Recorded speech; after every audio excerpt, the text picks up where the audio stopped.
الحمد للہ رب العالمین، الصلاۃ والسلام علی رسولہ الکریم، اما بعد فاعوذ باللہ من الشیطان الرجیم، بسم اللہ الرحمن الرحیم۔ قال ربنا ظلمنا انفسنا وإن لم تغفر لنا وترحمنا لنکونن من الخاسرین۔ صدق اللہ العظیم۔ فجاء محمد سراج منیرا فصلوا علیہ کثیرا کثیرا۔ سورۃ الاعراف آیت نمبر 23۔ ارشاد باری تعالیٰ ہے، قال، ان دونوں نے کہا، ان دونوں نے عرض کی، دعا کی، ربنا ظلمنا انفسنا، کہ اے ہمارے رب، ہم دونوں نے اپنے آپ پر زیادتی کر لی ہے، وَإِن لَّمْ تَغْفِرْ لَنَا، اور اگر آپ نے ہماری بخشش نہ فرمائی، وَتَرْحَمْنَا، اور رحم نہ فرمایا، لَنَكُونَنَّ مِنَ الْخَاسِرِينَ، تو ہم بہت نقصان پانے والوں میں سے ہو جائیں گے۔ یہ اس کا ترجمہ ہے۔ تفسیر اس کی یہ ہے کہ جب حضرت آدم علیہ السلام اس درخت کا پھل چکھ بیٹھے جس سے اللہ نے منع فرمایا تھا، تو اللہ نے فرمایا کہ کیا میں نے تجھے نہیں کہا تھا کہ اس درخت کے قریب نہ جانا، اور یہ نہ بتایا تھا کہ شیطان تمہارا کھلا دشمن ہے؟ تو حضرت آدم علیہ السلام نے یہ نہیں کہا، کوئی ہیلا بہانہ نہیں کیا۔ وہ بھی کر سکتے تھے، کہہ سکتے تھے کہ اے اللہ، ہم نے تمہارے نام پر ہی تو دھوکہ کھایا ہے، جب تمہارے نام کی اس نے قسم کھائی تو ہم نے تمہارے نام پر ہی دھوکہ کھایا ہے۔ ہم نے ایسا نہیں کیا، یہ نہیں کیا، وہ 100 بہانے ہو سکتے ہیں۔ یہ ابلیس کا وتیرہ ہے، یہ ابلیس کے ذہن کا معاملہ ہے کہ جب غلطی ابلیس نے کی، یہاں یہ فرق سمجھ لیں، ابلیس میں اور حضرت آدم علیہ السلام میں فرق کیا ہے۔ ابلیس نے غلطی کی تو وہ اس پر اکڑ گیا اور کہا، جب اللہ نے پوچھا کہ تو نے سجدہ کیوں نہیں کیا، اس نے کہا میں اس سے بہتر ہوں، دلیل پیش کر دی کہ میں اسے سجدہ کیوں کروں، یہ مجھ سے کم تر ہے، میں اس سے بہتر ہوں۔ پھر دوسری دلیل کہنے لگا، مجھے اسے مٹی سے پیدا کیا ہے، مجھے آگ سے پیدا کیا ہے، آگ کا شعلہ اوپر کو اڑتا ہے، مٹی نیچے رہتی ہے، یہ تو بچھی ہوئی چیز ہے۔ اور پھر نادم ہونے کی بجائے، پریشان ہونے کی بجائے، شرمندہ ہونے کی بجائے اکڑنے لگا اور اللہ سے مہلت مانگ لی۔ لیکن جب حضرت آدم سے وہ لغزش ہوئی، دیکھیں حضرت آدم کی فطرت میں یہ شامل ہے، انسان کی فطرت میں یہ شامل ہے کہ یہ بھول جاتا ہے۔ انسان کی فطرت میں یہ شامل ہے کہ جب اس سے پتہ چلتا ہے کہ مجھ سے غلطی ہوئی ہے تو یہ نادم ہوتا ہے، یہ شرمندہ ہوتا ہے، پشیمان ہوتا ہے۔ جب اسے کوئی بتاتا ہے کہ تم نے یہ غلطی کر لی ہے تو وہ اس بندے سے بھی معافی مانگ لیتا ہے کہ ہاں مجھ سے ہوئی ہے یار، معاف کر دے۔ یہ اس کی چیزیں فطرت میں شامل ہیں، لہٰذا اس سے غلطی کا ہو جانا کوئی بڑی بات نہیں ہے۔ لیکن غلطی پر اکڑ جانا یہ شیطانی چال ہے۔ غلطی پر اکڑنا نہیں چاہیے، غلطی پر نادم ہونا چاہیے اور اللہ کے حضور گڑ گڑانا چاہیے اور معافی مانگنی چاہیے۔ حضرت آدم نے کوئی علیہ الصلوۃ والسلام کوئی ہیلا بہانہ نہیں کیا. جب اللہ نے کہا کہ میں نے تمہیں منع نہیں کیا تھا، کیوں کیا؟ تو حضرت آدم بول اٹھے، بڑے پشیمان ہوئے.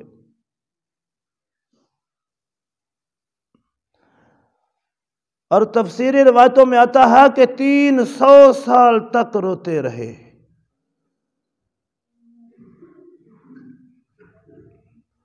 300 سال تک روتے رہے.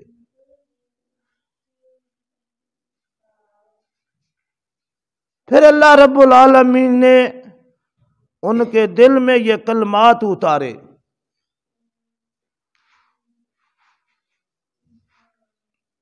فَتَلَقَّى آدَمَ، سورہ بقرہ میں گزر گیا ہے نا.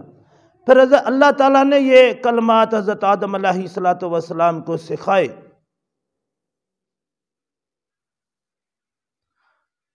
تو حضرت آدم علیہ الصلوۃ والسلام نے اور اماں حوا نے، دونوں نے دعا کی، عرض کی، قَالَ رَبَّنَا ظَلَمْنَا أَنفُسَنَا، کہ یا رب العالمین، اے ہمارے پروردگار، ہم اپنی جانوں پر ظلم کر بیٹھے ہیں، ہم نے اپنی جانوں پر زیادتی کی ہے، تو ہمیں معاف کر دے، تو ہمیں بخش دے.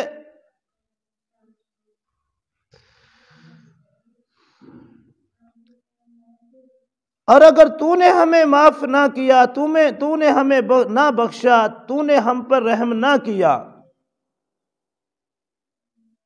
وَإِن لَّمْ تَغْفِرْ لَنَا، اگر تو نے ہمیں بخشا نہ، تو نے ہمیں معاف نہ کیا، وَتَرْحَمْنَا، اور تو نے اگر ہم پر رحم نہ فرمایا، لَنَكُونَنَّ مِنَ الْخَاسِرِينَ، تو واقعی ہم بہت نقصان پانے والوں میں سے ہو جائیں گے. یہ ہے وتیرہ انسان کا، یہ ہے انسانی فطرت. جو اس فطرت پر چلے گا بچے گا وہی. جب غلطی ہو جائے اللہ سے معافی مانگے، گڑ گڑائیں، روئیں. اور اللہ کو یہی چیز بہت پسند ہے. غلطی کا ہو جانا بڑی بات نہیں ہے، غلطی پر اکڑ جانا بری بات ہے. غلطی کا ہو جانا اور ہونے کے بعد پھر پشیمان ہو جانا، شرمندہ ہونا اللہ کی بارگاہ میں. حضرت آدم علیہ الصلوۃ والسلام سے یہ جب ہوا اور جب ان کا صدر کھلا تو وہ بھاگے جنت میں، درختوں کی طرف بھاگے. تو اللہ نے پوچھا، اے آدم کدھر بھاگتا ہے؟ تو مجھ سے بھاگتا ہے؟ فرمایا، یا رب العالمین، تجھ سے بھاگ کر کہاں جاؤں گا؟ مجھے تو بہت شرمندگی ہوئی ہے.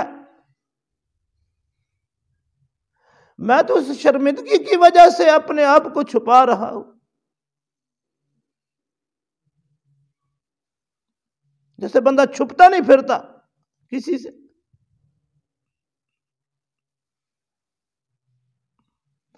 تو یہ انسان کی فطرت ہے کہ جب اس سے گناہ ہوتا ہے، جب اس سے کوئی لغزش ہوتی ہے، تو یہ اللہ کے حضور گڑ گڑاتا ہے، روتا ہے. اور اسے رونا چاہیے. اس کی آنکھ سے ایک نکلا ہوا آنسو جہنم کو ٹھنڈا کر دیتا ہے. اس کی آنکھ سے نکلا ہوا آنسو اللہ کے غضب کو رحمت میں تبدیل کر دیتا ہے.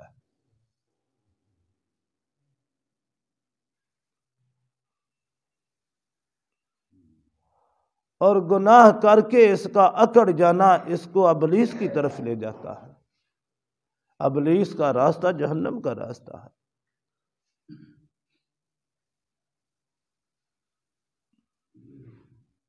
یہاں ایک بات اور سمجھ لیں. کچھ لوگ کہتے ہیں حضرت آدم سے گناہ ہوا.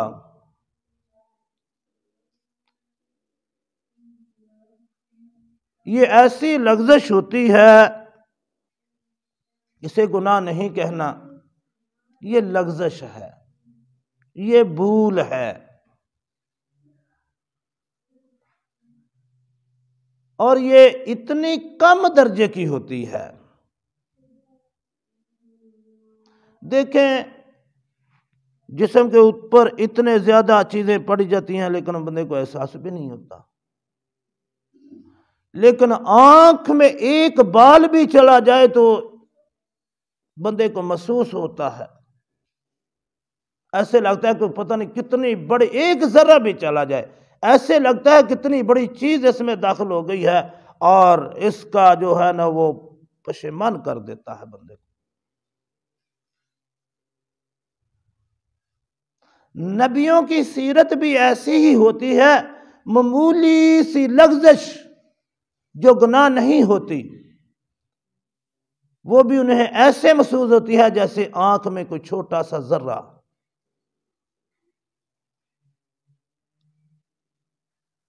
حضرت آدم علیہ السلام سے جو وہ معمولی سی لغزش ہوئی تھی ارادتاً وہ بھی نہیں ہوئی، وہ بھی جب اس وقت ہوئی جب اس نے قسم کھائی، اور ان کے تو تصور میں بھی نہیں تھا کہ کوئی اللہ کے نام پر بھی دھوکہ دے سکتا ہے۔ اور میں نے اس دن بھی کہا کہ کوئی اللہ کے نام پر بھی دھوکہ دے تو محبت یہ کہتی ہے کہ دھوکہ کھا جاؤ۔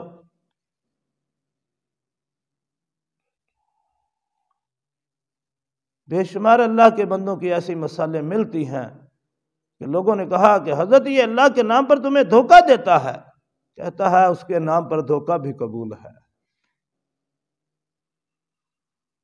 یہ حضرت آدم سے ایک محبت کا بھی اظہار ہے، یہاں اس کا بھی پتہ چلتا ہے۔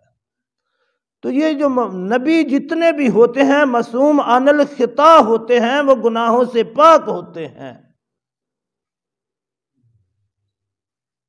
اجتہادی لغزش جو ہے یہ گناہ نہیں ہوتی۔ اس لیے یہ نہیں کہنا چاہیے کہ حضرت آدم سے گناہ ہوا علیہ الصلوۃ والسلام، یہ معمولی سی لغزش تھی۔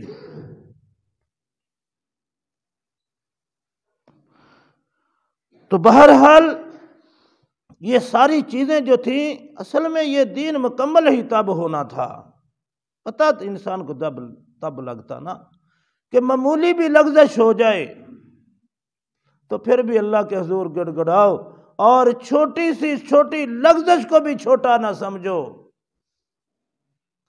ہمارے حضرت رحمت اللہ علیہ فرمایا کرتے تھے کہ علماء نے یہ صغیرہ اور کبیرہ گناہوں کی جو تفریق بیان کی ہے یہ ہمیں سمجھانے کے لیے ہے، ورنہ اس کی بارگاہ اتنی نازک ہے کہ کوئی چھوٹا گناہ بھی چھوٹا نہیں رہتا۔ یہ نہیں دیکھا جاتا کہ میں نے چھوٹا گناہ کیا ہے، دیکھا یہ جاتا ہے کہ کس بارگاہ کی، جس ذات کی نافرمانی کی ہے وہ ذات کتنی بڑی ہے، کس مالک کی حکم عدولی ہوئی ہے وہ مالک کتنا بڑا ہے، اس پر نظر جائے کہ وہ اتنا مالک حقیقی اللہ اکبر سب سے بڑی ذات، اس کی نافرمانی ہوئی ہے، اس کی تو چھوٹی سی بھی نافرمانی چھوٹی نہیں ہوتی، بندے کے لیے تو وہ بھی بڑی ہے۔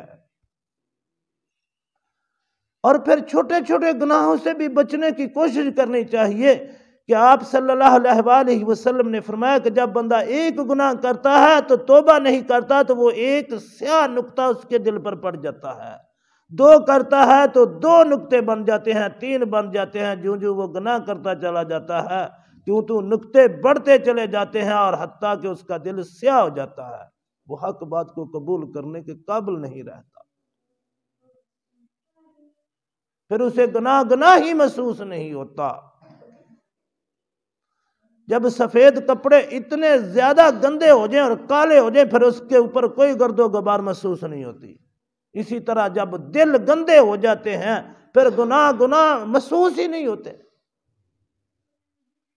تو اس لیے گناہ ہو جانا بڑی بات نہیں ہے، گناہ جب ہو جائے توبہ کرنا جو ہے یہ انسانی فطرت ہے۔